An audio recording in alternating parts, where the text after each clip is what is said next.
welcome back. And today we are doing a Q&A. I asked you a long time ago on Twitter to ask me anything. Unfortunately, I thought only like a couple of weeks had passed. Apparently it was early in January, so I'm so sorry for the wait. I have no concept of time ever with anything. I'll say, oh, it'll just be 10 minutes, and then 8 hours later I'm still doing it, so yay for me. Anyway, I did want to do it today because I thought it'd be a nice way to round off this week. After having such a successful week recording and streaming, I'm very happy to slowly get back on track. I see it in my numbers as well. I'm just happy that you all stuck around whilst I was getting myself back on track. So here I am, baby. Ask me anything. So you guys, some of them are really hard-hitting questions, right? Like I have them here on screen, and whew, I don't know if my brain can handle some of these. Let's start with Ella Star. She asks, what inspired you to make YouTube videos? I've discussed this a couple of times on the channel. The reason why I started YouTube was because I wanted a safe environment, a tolerant and safe environment for people to hang out together and to share something that I love, which is computer games, but also all the other things that come with it, and bond over that. I don't know, it was just, I felt at the time when I started doing it, there was a lot more negativity online, and I know that I never really got into YouTube until then because and other online societies because it felt like I didn't belong. There were too many things that were weird about me that didn't really stick with other people, and I didn't want anybody else to feel like that. So I wanted to mainly start YouTube to create a community. And I was very lucky that grew into Twitch as well. So we've got the two communities combined, and now we're on Discord as well, of course. And it's just really nice that we succeeded in that, having a really nice group of people that are generally tolerant and open-minded, and nobody attacks each other. It's a nice, mainly positive space to be in, and that's what I wanted because I never had anything like that. When I grew up, the internet was still very new because, you know, I'm a grandma, and I never really had a group that I belonged to. I tried and then got into the wrong kind of people, you know, got involved with the wrong groups, and basically I don't want anybody to ever go through that. So at least, you know, this could be like a little space that they could just breathe and relax and have a listening ear if they needed. And that's why I did it. And we seem to be pretty successful so far. So if you could have one superpower, what would it be and why? Asks Zuckerbergs. It's hard to not immediately think of what you could benefit from if you had a superpower.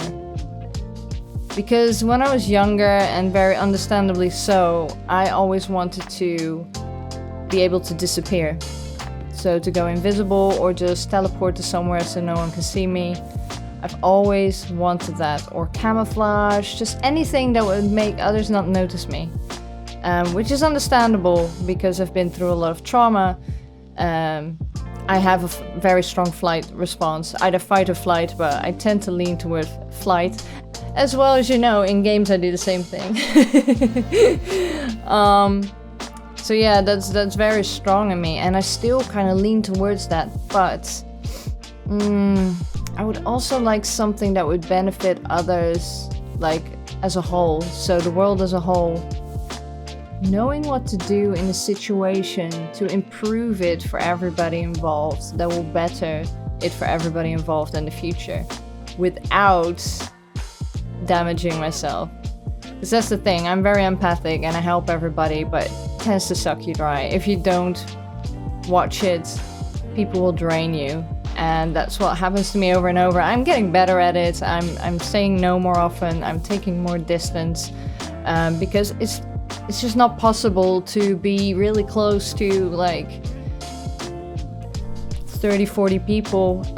It will drain you, and that group of course grows and grows and grows as we go on. So yeah, I think I would like to be able to help people in the right way in the situation given to me, that would benefit them but would not hurt me, so I wouldn't have any backlash. Do you plan to travel this year? Asks Jojo the World.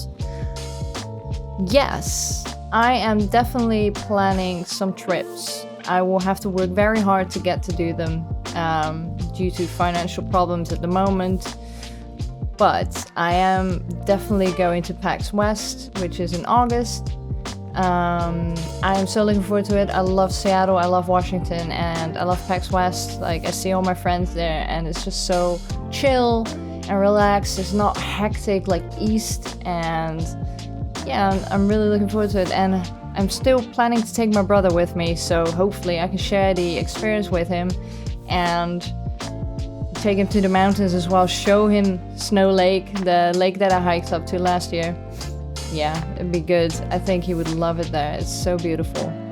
And the other thing, my stepmom's gonna be 75 this year, so she invited me to come over for her party, and that's in July, so I'm definitely going to Holland in July. I was planning on going to VidCon in May, but I'm not sure if I can make it now because of finances, so it depends. But hopefully VidCon in May, in Amsterdam, in Amsterdam. You can't read my mind, that's why I'm doing this. Ooh, Burning Ants asks, burning question. Favorite book genre? That is kind of difficult because I tend to be quite eclectic with everything. It just depends what grabs my attention. But it does, well, I do have preferences, of course, because you do always gravitate towards something. It's hard to explain, because if I say fantasy, then there's a lot of books in that genre that I absolutely hate. James Herbert does a lot of books that I love, like The Magic Cottage and Fluke and that kind of thing, which is kind of like fantasy, but it's also kind of has a horror element to it. I quite love that. And then one of my favorite authors is Patrick Rothfuss, who did the Name of the Wind trilogy, or the King Killer Chronicles. So hard to say that. Yeah, I really love his style of writing. Mostly, I love the worlds he creates, and I love the characters he creates, but he tends to focus a little bit on the sensual aspects of life, if you know what I mean. And for me, you know, a lot of people like that kind of thing. For me, just cut it all out and just, you know, save me half a book. I just flick through it. It's like, no, I don't need to see that. No, yeah, he's still obsessed with breasts. Yeah, fine, great. But the rest is all really, really great. Like, I love Kvothe. He's one of my favorite characters. I used to think of my friend Danny whenever I read that book. But Name of the Wind is definitely one of my all-time favorite books. Then Danny Rawlings has a killer of a question. Like, why did you ask me this? It's so... Oof, it's a deep one. It says, if you could have your brain uploaded to the internet, giving you access to all the world's knowledge and the ability to aid, influence, sabotage anything or anyone you morally deem necessary, deserving, would you, and why? Note, your physical body will cease to exist as a result. My immediate thought would be no. No, no, no. Because that means that you would know everything. And everything. And I know there is a lot of good online, but people tend to let their evil shine through way more online than anything else. And fly. I don't think I could cope. There is enough that I see in the world that is bad that really depresses me.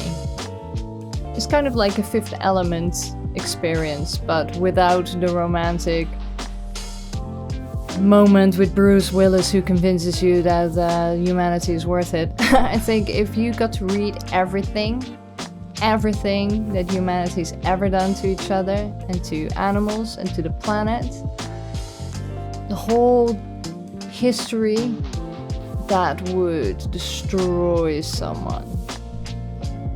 If I could do it without being negatively affected, then I would, but then I don't know how I could make moral choices. So I would say no. And then Grace has a few questions. I might as well answer them all because they're quite short answers. She asks, when did you start dying into a phoenix? That was about... I really carefully started in my last year at the zoo, so that was 2016, and then it just got more and more impressive. Like, the more I felt comfortable with being myself again, because I had lost myself through the years trying to adapt to society, and I was like, this is not me. I am bold. I like very extreme things. I don't do subtle. It's just not me, and people just have to accept that. So I just started doing my own shit, you know, and I've actually had a lot of good reactions to it instead of the fear that I had. But that also comes from growing up in Holland, where I used to get beaten up on the streets for looking bizarre and weird and different. Luckily now they're a lot better. Last time I visited Holland, I actually had a compliment from a stranger, which is like super rare. I just couldn't believe it. I couldn't believe that she was talking to me. It was really good. So times are changing. It's just some countries take a fucking ass long time to do it. Yeah, so it started in 2016, and then the last 2 years have been neon colors, which is, I love it. I love it so much. It's the best thing I've ever done for myself, looks-wise. And then she asks, so what was your first facial piercing? My first one was my labret that you can't actually see because I put lipstick over it. I took it out because I don't want it anymore. It ruins my gums on the inside. And then she has first tattoo, which was this one. Oh, I don't know if you can see it.